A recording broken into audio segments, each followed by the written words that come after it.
ஒரு ஊர்ல ஒரு பணக்காரன் இருந்தான். அந்த பணக்காரன் ரொம்ப பொல்லாதவன், பணத்தாசை பிடிச்சவன். தன்கிட்ட வேலை செய்யற யாருக்குமே சரியான கூலிய அவன் கொடுத்ததே கிடையாது. ஒரு நாள் அந்த பணக்காரன் தோட்டத்தில் விளைந்த தேங்காய்களை சந்தையில விற்றுவிட்டு தன்னோட மாட்டு வண்டியில காட்டு வழியா வீட்டுக்கு திரும்பி வரான். அப்படி வரும் வழியில தேங்காய்கள் விற்ற பணம் 10,000 அடங்கிய அந்த பை கீழே விழுந்துடுது. வீட்டுக்கு வந்ததும் வண்டியில பணப்பையை தேடி பார்த்துட்டு அது கிடைக்காம புலம்பி அழுகுறான். எல்லாரையும் கேட்டு பார்க்கறான். ஆனாலும் அந்த பணப்பை அவனுக்கு கிடைக்கல.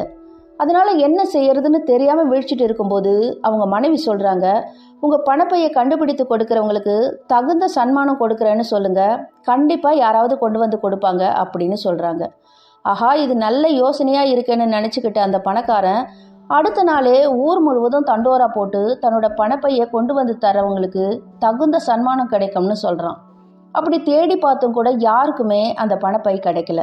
இந்த சம்பவம் நடந்து ஒரு வாரத்துக்கு பிறகு பக்கத்து ஊர்ல இருக்கிற ஒரு ஏழை விவசாயி அவர் விவசாயம் செய்த நிலத்துல நிலத்தடி நீர் வற்றி போனதாலையும் வேறு தொழில் செய்ய அவருக்கு பணமோ அனுபவமோ இல்லாததாலையும் பக்கத்து ஊருக்கு போய் ஏதாவது வேலை செய்து அப்போதைக்கு பிழைப்பு நடத்தி கொள்ளலாம்னு நினைச்சுக்கிட்டு காட்டு வழி பாதையா நடந்து போறாரு.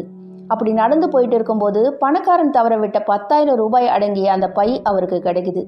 அதை எடுத்து பார்த்துட்டு, பாவம், யார் இந்த பணப்பையை தவற விட்டாங்களோ, அவங்க என்ன கஷ்டத்தில் இருக்கிறாங்களோ, இந்த பையை தவற விட்டு அவங்களோட மனசு எவ்வளவு பாடுபடுதோ அப்படின்னு வருத்தப்பட்டுக்கிட்டு அந்த பையை தொலைச்சவங்க கிட்ட சேர்க்கறதுக்காக ஊருக்குள்ள விரைந்து நடக்கிறாரு.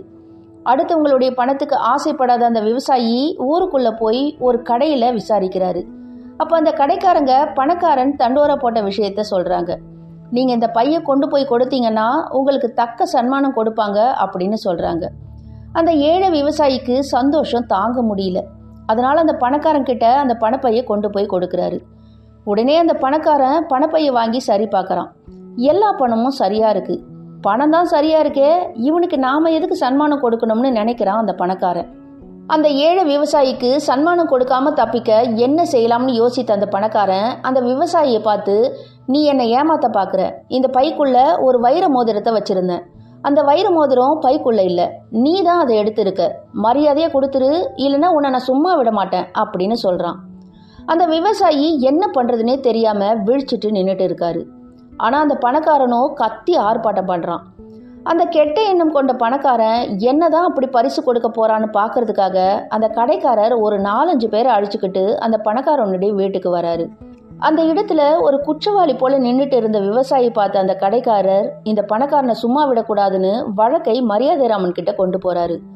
கொஞ்ச நேரத்துல எல்லாருமே மரியாதைராமன் முன்னாடி நிக்கிறாங்க. பணக்காரன் பணப்பையையும் வைர மோதிரத்தையும் தொலைத்த கதையையும் விவசாயி பணப்பையை கண்டுபிடித்து கொடுத்த கதையையும் சொல்றாங்க. மரியாதைராமன் ஏற்கனவே தண்டோரா போட்டதை கேட்டு இருக்காரு. அதுல வைர மோதிரத்தை பத்தி ஒண்ணுமே சொல்லப்படல. இந்த பணக்காரனை பத்தியும் மரியாதைராமனுக்கு ஓரளவுக்கு தெரியும். அவருக்கு அவன் மேல நல்ல அபிப்பிராயம் கிடையாது. ஆக மொத்தம் இந்த பணக்காரன் விவசாயியை ஏமாத்துறான்னு நல்லா புரிஞ்சுக்கிறாரு மரியாதைராமன். அதனால ஒரு தரமான தீர்ப்பு வழங்குறாரு. அந்த தீர்ப்பு இதுதான். ஆக இது பணக்காரனோட பையே இல்லை, வேறு யாரோ ஒருத்தர் தொலைத்த பை. ஏன்னா இந்த பையில வைர மோதிரம் இல்லை. அவரே சொல்லி இருக்காரு, என்னோட பையில வைர மோதிரமும் பணம் 10,000 இருக்கும் அப்படின்னு. அதனால நம்ம ஊர் வழக்கப்படி கிடைத்த பணத்துல 10% அம்மன் கோவிலுக்கு கொடுத்து விட்டு மீதிய அந்த பையை எடுத்த விவசாயியே வைத்து கொள்ளலாம் அப்படின்னு தீர்ப்பு வழங்குறாரு. அந்த பணக்காரனுக்கு நெஞ்சே நின்று விடும் போல ஆயிடுச்சு. அந்த ஏழை விவசாயி 10% அம்மன் கோவிலுக்கு கொடுத்து விட்டு மீதியை எடுத்துக்கிட்டு போறாரு. நண்பர்களே, அந்த பணமும் பணக்காரனுடையது, அது நமக்கு தெரியும், அந்த ஊர் ஜனங்களுக்கும் தெரியும், மரியாதைராமனுக்கும் தெரியும். ஆனா அந்த ஏழை விவசாயிக்கு மட்டும் தெரியாது.